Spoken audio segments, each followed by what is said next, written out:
is the soul of rock and roll? Boy, that's a big question.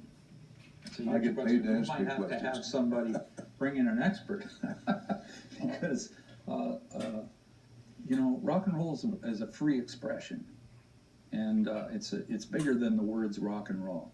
It's a creative, living performance art thing with music, and it has a lot to do with youth and expression and feeling that you're convinced about something and trying to bring it to light and make it explode so people see it.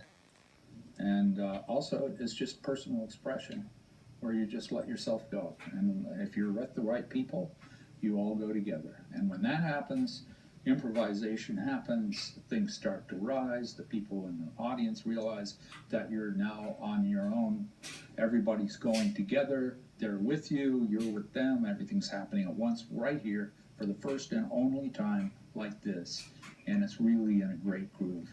And the primitive thing of the beat and the people together and the growing kind of throb is the heart and soul of rock and roll. By the way, when you mention those who in rock and roll who have burned out at or near their peak, when Prince passed, did at least a wee small part of you say, in a way he was lucky because he went at or near the top?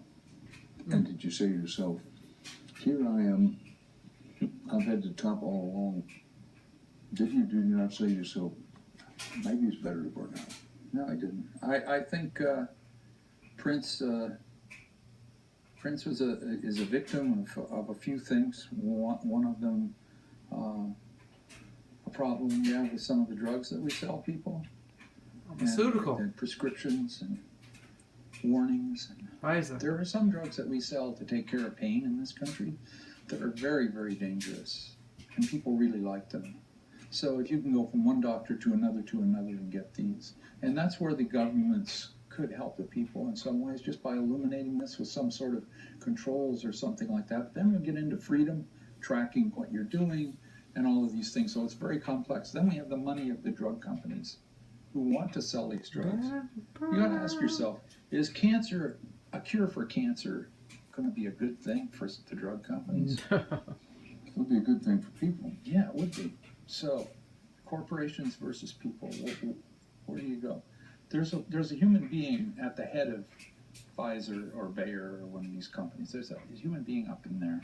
And there's a human being at the head of Volkswagen or somewhere. Volkswagen did this thing with the cars where they said it was cleaner than it was. They faked the tests. Everybody bought things. It was fraud. One guy resigned and that was it. That's a corporation. That's the difference between me doing that and corporate doing that. You're angry about that.